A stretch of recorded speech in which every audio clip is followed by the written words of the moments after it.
Vamos a hacerlo, es el momento de la llegada del profesor Jorge Asís. ¿Cómo le va? ¿Qué dice mi amigo Rosarino? ¿Cómo anda usted? ¿Cómo estamos?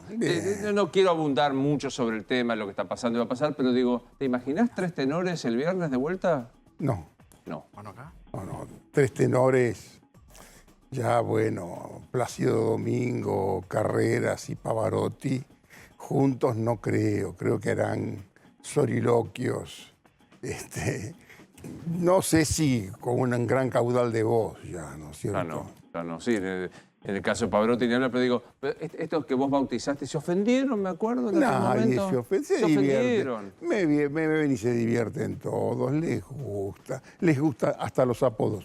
No sé del poeta impopular, pero el gótico se autorreferencia también como gótico. Que contemos para los que no leen Jorge Asís digital, el gótico es Axel Kicillof, el poeta impopular es y a Geniol me dijo, ya me pusiste Geniol, me quedo con Geniol. No, pero me acuerdo del año pasado cuando hacíamos Animales, que vos decías estabas harto del portón verde y de la expectativa. Y hoy estoy harto de la intoxicación informativa con el tema del COVID, que me parece que es excesivo, que en realidad intoxica tanta información al que consume, que está absolutamente aterrado y dispuesto a aceptar cualquier cierre.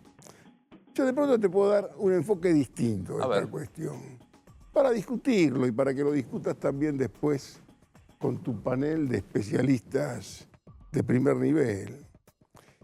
Mira, yo creo que el virus, en el fondo, sirve también para ocultar la podredumbre, lo putrefacto.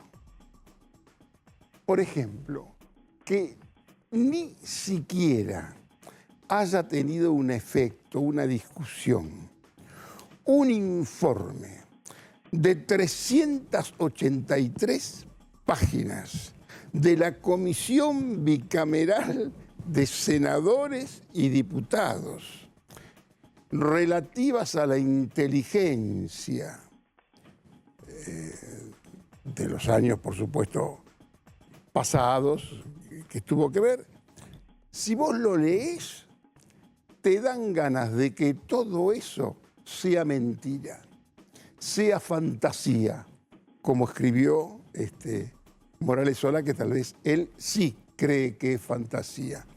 Pero me parece que es un texto importantísimo que te muestra verdaderamente el estado de beligerancia natural de la política argentina, de la justicia y hasta de los periodistas, en menor medida. Vos estás diciendo, el COVID viene bien para que no descubramos la mugre con la que se han utilizado recursos del Estado para espiar simplemente a los contrarios y no hacer inteligencia estratégica. Y específicamente para analizar los efectos de este informe que vos podés directamente descalificar, con lo cual descalificás a la Cámara de Senadores, a los diputados, y por el mero hecho de quienes lo firman, quienes lo consignan, merece un tratamiento distinto, que te diría, gracias al COVID pasó todo absolutamente inadvertido. Por supuesto, se puede discutir, vos decís, el lawfare, yo lo llamé en su momento a ese estilo la mafia del bien.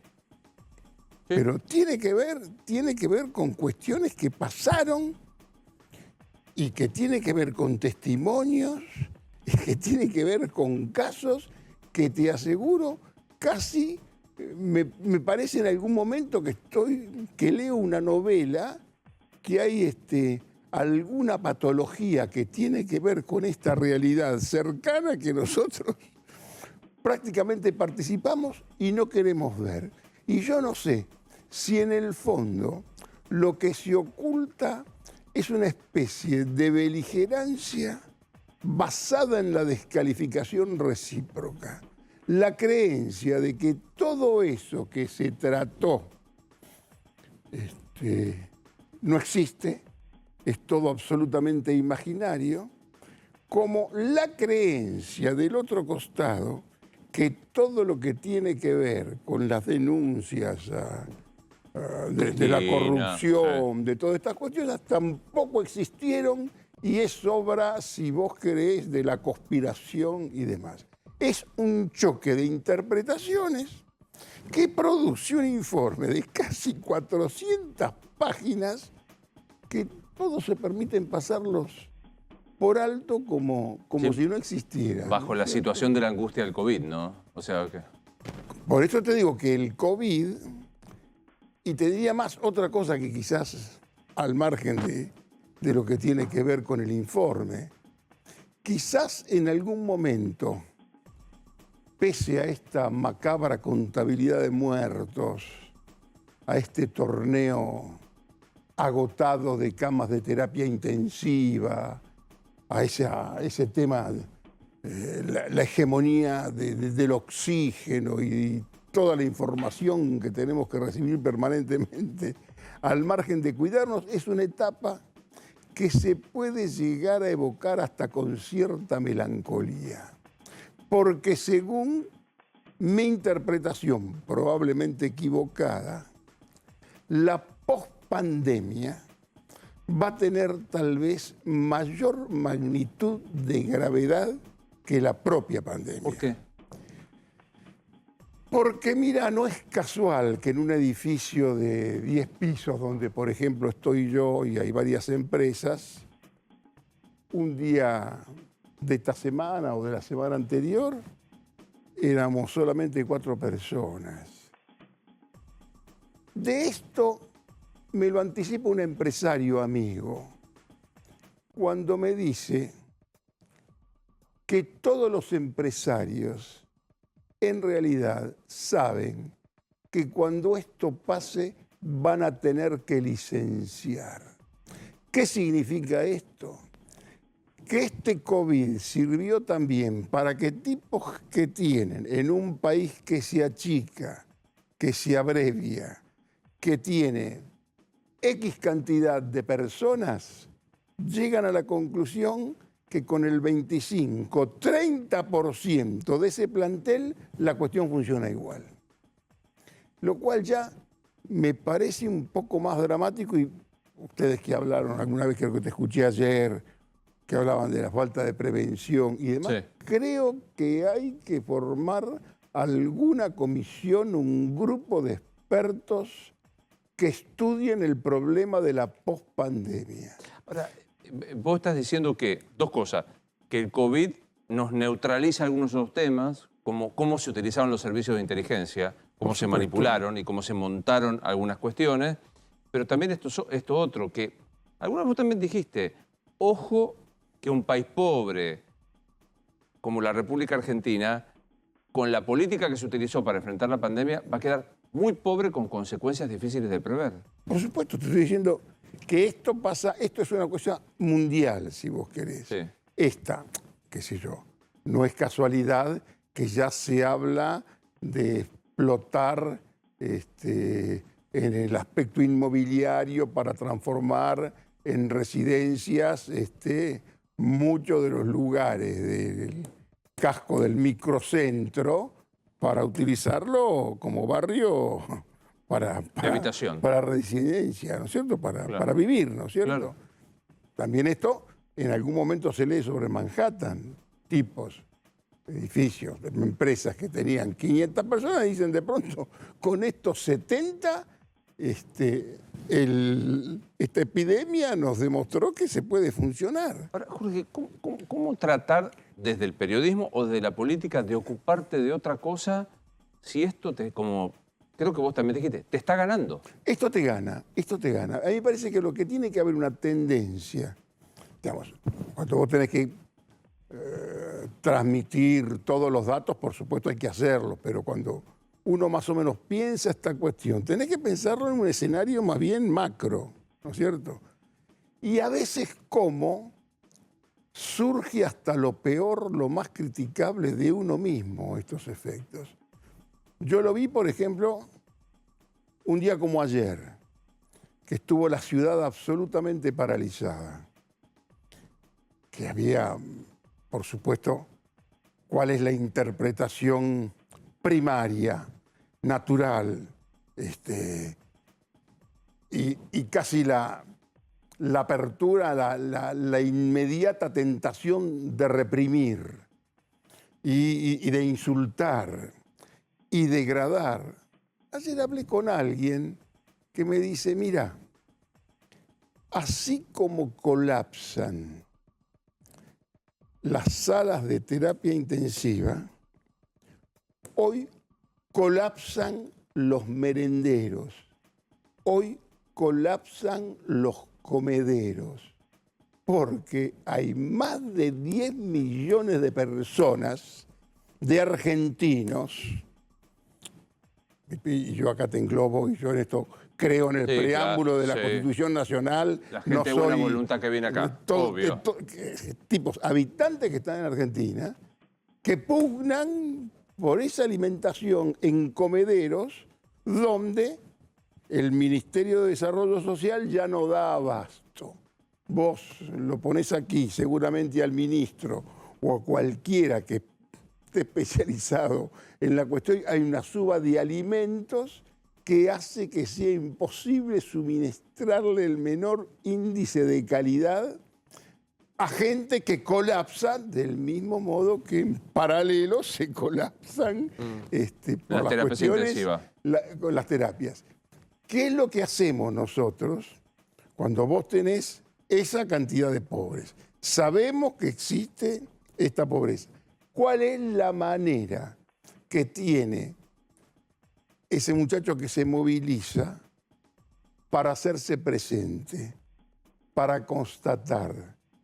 Si vos querés, para extorsionar con su presencia, que es la manifestación, la concentración, que por supuesto que le joroba la vida a todo aquel tipo, como mi caso ayer, que tuve dificultades, por supuesto que en ese momento cuando tenés una capacidad para tratar de interpretar el fenómeno, pero esto, muchachos, es lo que ocurre.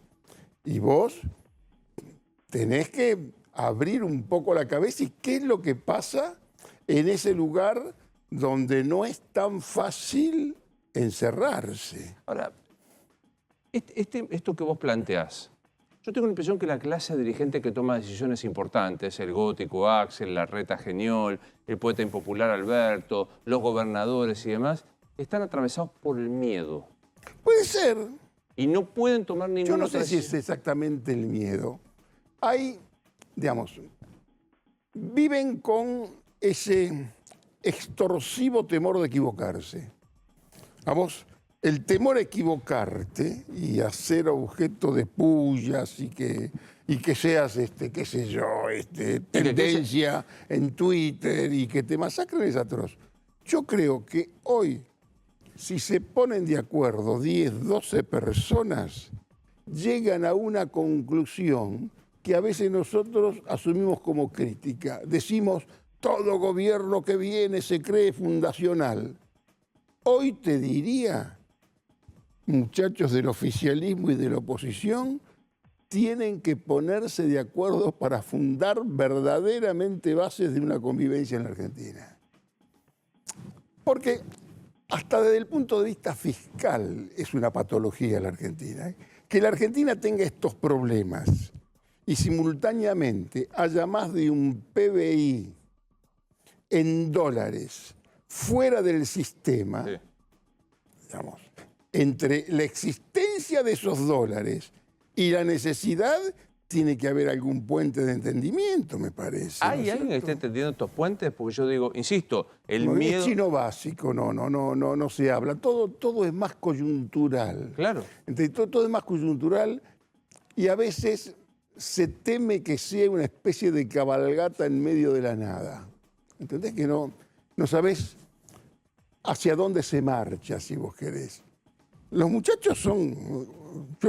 lo que menos hago es renegar de la clase política. La clase política son estos muchachos con esta formación que tienen la obligación de sacar este país adelante.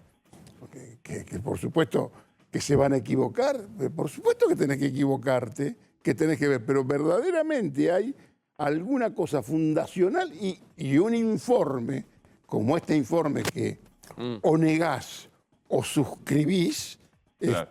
Sin matices. totalmente te lo certifica, porque acá hay un estado de guerra. Si la justicia hoy es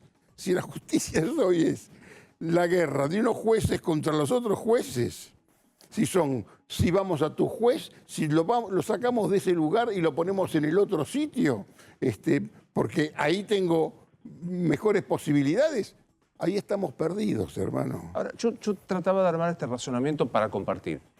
Hay mucho miedo, porque quedar en la historia como el gobernador, el presidente, el jefe de gobierno, al que se le murió gente en la calle, como vimos en otros países, es tremendo. Aparte de la angustia humanitaria, no sé cómo. Eso yo lo veo más, si vos querés, esa angustia la veo mucho en Kicillof de entrada, que gobierna una provincia como Buenos Aires y ahí hay, si vos querés, una movilización a partir del terror. A mí lo que me parece más barato de todo esto es politiquear en medio de esta desgracia. Y está pasando.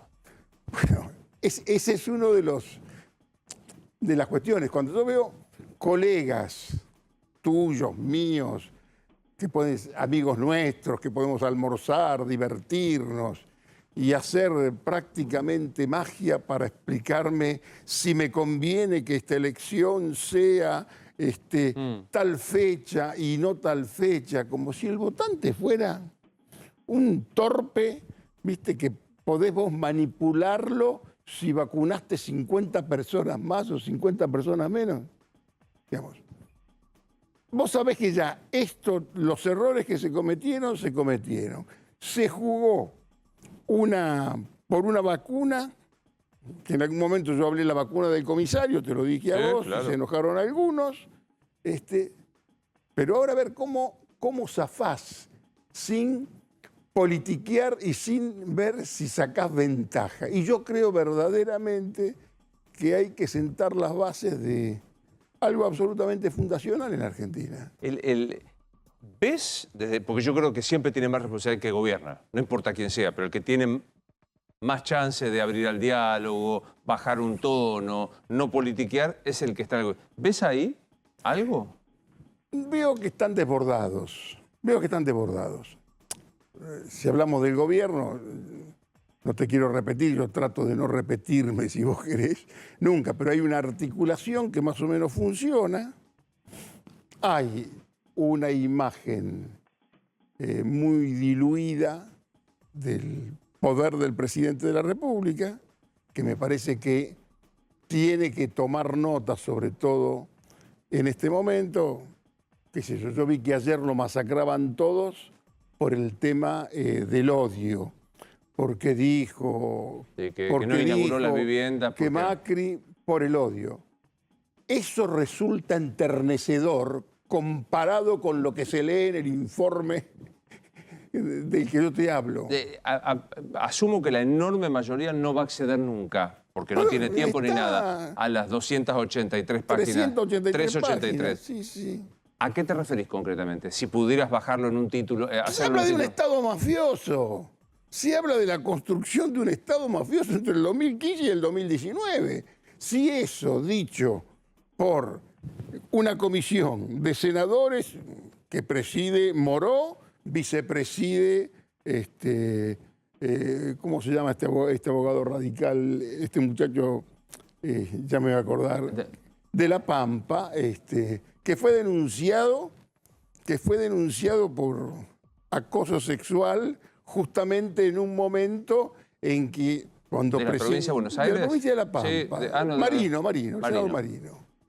Vicepresidente del Senado Marino. Está Cristian Ritondo, es oficialismo y oposición. Hay un dictamen de la minoría que en el fondo lo que hace ese dictamen de la minoría es convalidar el informe general donde la palabra odio, comparado con lo que se lee ahí, es un requiebro.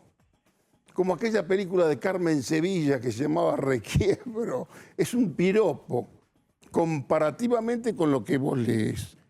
Por eso te digo que yo todo eso que leo quiero creer que es mentira, que no se espió a los familiares de las víctimas de los que estaban en el submarino Ara San Juan. El mero hecho de pensar que se pudo haber espiado a esos familiares, digo, no, esto necesito que sea mentira. Convénzanme que esto es una fantasía. Denuncia que se hizo, recuerdo perfectamente haber hablado con una de las mujeres. Pero bueno, que senadores y diputados y que presentan esto en una conferencia de prensa en el Salón Delia Parodi del Congreso y que recibe un hondo marco de indiferencia general abrumador. Y digo, que soy yo el único que lee esto y que me parece que esto por lo menos merece una discusión, no el olvido. Pero ahí te pregunto, primero, ¿te parece verosímil el informe? Mirá, yo creo que por la información, por la cantidad de testimonios que hay, por la característica y el nivel de representación de los que lo suscriben, no tengo ningún derecho a dudarlo. Entonces, si yo, por ejemplo, fuera alguien que está directamente desde el espacio que quiero negar, que todo eso no ocurrió, sí, digo, ojalá que todo eso no haya existido. Pero es un torneo de descalificaciones recíprocas. Pero ¿qué es lo que se traduce también en la política coyuntural que estamos viviendo? Yo entiendo y me doy cuenta de la gravedad que vos estás planteando. Pero esto hay que verlo en la diaria, en donde hoy parece que hay un acercamiento entre genial, el poeta impopular, pero si no, más que política eficiente es el destrozar al enemigo creyendo que compensa tu torpeza, ¿no? Mira, si hablamos, si descendemos, si vos querés, al nivel de la confrontación cotidiana, coyuntural, hay una especie de inquina contra Rodríguez Larreta que en el fondo lo catapulta sin duda como el principal opositor. Primero, en la capital no hay absolutamente nadie que tenga la mínima intención de ganarle a Rodríguez Larreta. Te digo, de ganarle, porque tienen una relación, por distintos motivos, excelente. La relación de Rodríguez Larreta y Kicillof, yo creo que hoy no está marcada por la política. Son las distintas representaciones, la desesperación que tiene Kicillof, por supuesto, no es compartida y no está basamentada en los problemas que puede tener Rodríguez Larreta. Rodríguez Larreta hoy puede defender algunas cosas que el que está, que maneja esa cosa tan compleja y apasionante que es la cultura del conurbano, de la que procedo. Yo represento la cultura del conurbano, soy un hombre nacido en Avellaneda, crecido en Villa Domínico, publiqué libros sobre la cuestión, y yo sé que participé de una época del conurbano. Yo era vendedor domiciliario, Luis. Yo era vendedor domiciliario en momentos en que se podía por lo menos golpear la puerta de una casa. Hoy no se puede golpear más nada. Hoy todos esos lugares que yo conocí, caminé, frecuenté, hoy tiene mucho que ver con estos comederos que colapsan y que uno, con una situación olímpica, ni siquiera quiere mirar. ¿Por qué? Y te voy a decir más, es peor. Cuando vos ves que son los militantes de izquierda que salen, en el fondo esos militantes de izquierda que salen son los hombres de punta que van a ser seguidos por las organizaciones sociales que están más próximas al gobierno y que no pueden plantear lo que sí plantea la izquierda, aumento de planes, IFE y tantas cosas. Y en el plano más macro todavía, al Chapito Guzmán, ministro de Economía, para tratar de cautivar, de convencer, de argumentar ante las autoridades del fondo, también le sirve, mirá, si no arreglamos esto, tenés esta bomba de tiempo acá. tengo esta bomba de tiempo que es real, que es con la que convivís y que no tiene otra manera de manifestarse que hacer la que saben, cortar. Y hay que bancarse la idea de represión. Yo vi que muy fácilmente un epidemiólogo muy consultado dijo, acá hay que reprimir. Pero vos te creés que esta clase política se banca una primera página de un policía reprimiendo a una señora que está con chicos en un corte. ¿Sabés qué pasa, Jorge? Es que si vos admitís tácitamente eso, porque ayer fue impactante, nadie, no es que siquiera fue a reprimir, ni siquiera se acercó a tratar de disuadirlos de que se movieran. Es muy difícil que vos mañana o pasado, cuando se anuncien, le pidas a la gente que se meta, la gente que labura y que está tratando de sobrevivir, se meta en su casa y no salga en un horario determinado. Por eso mismo te digo que en esta cuestión, acá tenés que analizar la Argentina Más global. Es su tema macro, si vos querés, en todas sus vertientes, porque toda medida que tomes, es como decía Eberto Padilla de los poemas, siempre te estás echando un poema peligroso. Cualquier medida que tomes, por supuesto que te podés equivocar. Una de ellas es la tentación de la represión, cuando te impiden, y yo he visto comunicadores que participan de esa indignación, pero tenés que, por lo menos, tomar noción Yo tomo noción de esta cuestión. Me siento aludido por los indignados, como el indignado. Pero yo no estaba indignado. En mi auto quedarme 45 minutos para ver si hacía media cuadra. Pasa que después le pedís al dueño del bolichito de Caballito que cierra a las 8 de la noche y no venda más café, porque contagia, y esto pasa acá. Esto es lo que le da solidez a la dificultad para tomar una decisión. ¿Viste? Para hacer una tortilla siempre tenés que romper algunos huevos. Tengo la impresión que siempre rompen los mismos, Puede ser, rompen los mismos huevos. Puede ser, pero bueno, acá tenés, antes de plantearte la idea de la represión, de que esto no existe, ¿qué haces con esa gente? ¿Qué vas a hacer? ¿Le vas a poner canciones de Mercedes Sosa, canciones de protesta, a desalambrar, a desalambrar? ¿Cómo los vas a contener? A tipos que también tienen celulares, que nos miran a nosotros, que nos pueden estar mirando en este momento en cualquier lugar donde se vive de una forma muy penosa o en Puerto Madero. La comunicación también democratiza, si vos querés, la imagen. Sin duda. Ahora, vos planteás algo en lo que yo coincido, que es la necesidad que la clase dirigente se siente a fundar las elementales, no. Nuevas claves de convivencia real, hasta desde el punto de vista fiscal. ¿Cómo hacemos para resolver este quilombo, hermano? Todo esto siempre pierden los mismos.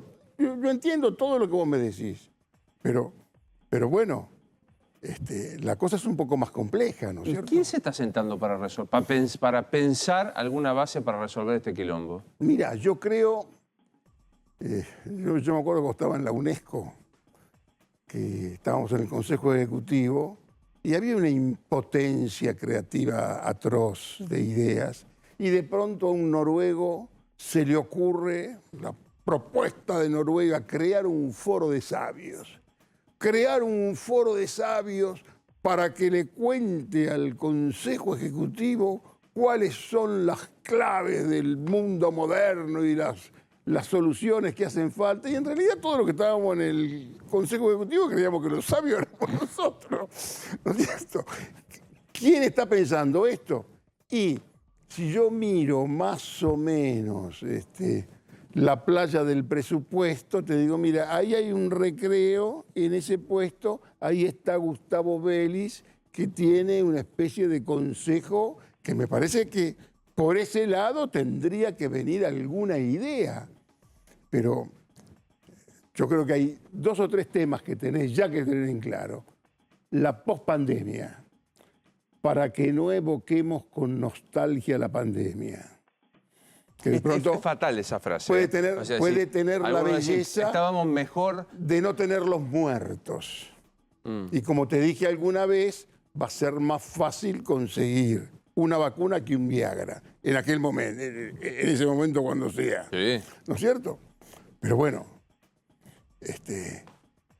pensemos un poco. En la pospandemia. ¿Ves a Gustavo Vélez ahí? Veo, ese es el grupo. Eso tiene que ser los sabios que convoquen a los tipos que piensen la pospandemia. ¿Cómo hacemos? Hoy con la pandemia no se puede echar. Sí. Hoy con la pospandemia tenés que tener doble indemnización. ¿Qué hacemos cuando no haya eso y cuando los empresarios, como el que me lo confió en un intercambio, si vos querés, afectivo de información y de interpretación, me dice, todos esperamos el momento propicio para licenciar. Porque incluso la pandemia... Le ha demostrado que con mucha menos gente de la que tienen pueden funcionar. En un país que se achicó y donde existe, viste, un capitalismo, si vos querés, escueto. Precapitalismo, un intento, un esbozo, un conjunto de voluntades, un conjunto de buscapinas que creen que conforman la clase política y la clase dirigente. Ahora, vos dijiste en un momento que el gobierno funciona aceptablemente con un acuerdo entre los que manejan el poder, que ya hemos mencionado muchas veces, Massa, Máximo. Massa es el que más tiene que ver, si vos querés, con una concepción capitalista. Sí. Massa tiene una excelente relación con los que son tomados como los grandes fantasmas enigmáticos de este esquema, que son los muchachos liderados por Máximo, Guado, lo que es la Cámpora. Creo que hay una circunstancia internacional que te permite un juego absolutamente inesperado.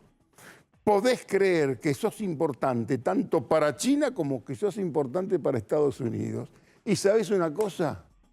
Pese a tu estado, sos importante. Ahora, claro, ¿cómo haces vos para persuadir a un tipo que cree que está en el peor lugar del mundo, que esto es una porquería, que todos somos chantas y que yo qué decirle, mira, querido, los que pesan en el mundo te miran con atención, pese a todo. ¿Entendés? Para eso necesitas una estrategia de aprovechamiento de esas circunstancias. Una estrategia de aprovechamiento de las circunstancias que la podés perfectamente tener. Hablarse menos encima. ¿Esto es? Porque todos se hablan encima, hermano. Hoy veo que están todos... Hoy hay una especie de anti-Bullrich que casi me hace ponerme en el rol de interpretador. Pero siempre tenés esa tentación. Tengo una tentación porque yo sinceramente cuando se le pega tanto a un tipo a pelo, ¿entendés? ¿Qué fue? Fue un error de una piba que necesita una contención, que es exagerada y que se habla encima. En un mundo político donde todos se hablan encima, cuesta encontrarte en un tipo que sea más o menos medido y cauteloso. Eso, la cámara, el micrófono... Las 50 opciones. Es una tentación al papelón, una pronunciada tendencia hacia el papelón. Igual metió la gamba. Decir que entregamos la Malvina por la vacuna. Pero porque es una salida, es casi como el tango naranjo en flor. Llega un momento en que te quedas sin pensamiento. Claro. Te quedas sin pensamiento y puedes decir cualquier cosa. El apremio de querer ser original te lleva a que te... Pero hay un manto de comprensión. De pronto es mucho más atacable y cuestionable, si vos querés, por otros aspectos. no por eso. Eso es una frase absolutamente desafortunada, nada más. Yo te lo planteé la semana pasada y después, como siempre, en nuestras charlas que van yendo por los canales que Es que quieren... necesitamos más tiempo, ¿no, Varecio? Llevamos 36 minutos, estamos muy bien. Te decía esto, a mí me impacta que en la crisis sanitaria hay un repliegue de la doctora notable. En un momento en donde parecía que se domaba la crisis y ella reapareció fuertemente. ¿Lo ves? ¿Te parece atinado lo que digo? Yo no sé qué tiene que hacer, no sé qué es lo que puede aportar ella. Hoy tuvo una reaparición que me parece más que aceptable con esta cuestión desafortunada del senador Bullrich. Esteban Bullrich. Que no olvidar, es quien le ganó en el 2007. Con Gladys González. Si vos querés, le ganó en un momento donde salió la gobernadora Vidal, se cargó la provincia al hombro, hizo la campaña a ella y era el momento en que estaba más elevada, si vos querés, en las encuestas. Pero la reacción de la doctora, sinceramente, me parece que merece por lo menos un reconocimiento. Mirá que yo, me cuesta a mí que estar más o menos, tratar de ser lo más objetivo posible. Sí, analizar la información. Ser objetivo, que me parece que a eso tiene que volver el periodismo, hermano. Si no vuelve a eso el periodismo, estamos perdidos. Si el periodismo es hoy La Nación o C5N, hagamos otra cosa, dediquémonos a otro negocio. ¿Leíste el libro de Vidal? Sí, ¿Y? Lo vi. Me parece bien, le creo. Me parece que tuvo una autocrítica franca y sincera, que toma incluso su vida privada. Es un libro que casi te lo compararía, porque es un libro que si vos ves que está a la mano de ella, fue escrito por la autora. No sé si habrá tenido alguna ayuda de alguien, ¿verdad? Pero se da cuenta que es un libro, no es un libro preparado por especialistas sobre una persona. El libro se lee, es un lenguaje llano, un lenguaje, si vos querés, ameno, cuenta su tema, su cotidianeidad, su tema de los sí, y es creíble. Y después se habla del plan B, y yo creo que no oculta su verdadero deseo. ¿Qué es? Ser presidente de la República. No lo dice, pero no lo oculta. Ayer Monzó, o hoy, en La Nación, no me lo acuerdo, dice que fue un error y que debió haber sido la candidata ella en vez de Macri. Yo miré el título, no leí la nota de Monzó. Esto ya, qué es lo que debió haber pasado, es contrafáctico. ¿Entendés? Yo no me atrevo a juzgar eso. Lo que sí, la autocrítica de ella en su libro es con respecto a su silencio, su interpretación de lo correcto, digamos, que a ella le parece que no estuvo bien ahí, que debió haber hablado antes. Lo cual me parece bien, porque de pronto esos críticos que salen a hablar después del error, no, hermano. No, claro. Esto tenés que hacerlo antes. No podés estar, qué sé yo, 14 años defendiendo una causa y te fuiste 3 meses después y quedar como el gran enemigo de esa causa. Esto no va, ¿no? Bueno, déjame que te celebre, porque es una especie de cumpleaños. Tus primeros 50 años como escritor se cumplen nada menos que 5 décadas de la publicación de tu primer libro. De mi primer libro, La Manifestación. Mi primer libro fue un libro de poemas. Olvidable, entrañable, que fue Señorita Vida en el 70, pero en el 71 salió La Manifestación y lleva 50 años ya. Y yo te hablaba de esto porque uno de mis méritos fue de estar 50 años en este negocio y que se conozca muy poco de mi vida privada. Bueno, la verdad que... Sin ocultar ni exhibir. Está muy bien. Lo leo siempre en Jorge Asís Digital y lo veo el miércoles que viene, si Dios quiere. Un gusto, amigo rosarino, Gracias, como muy siempre. amable, Jorge. Pequeña pausa.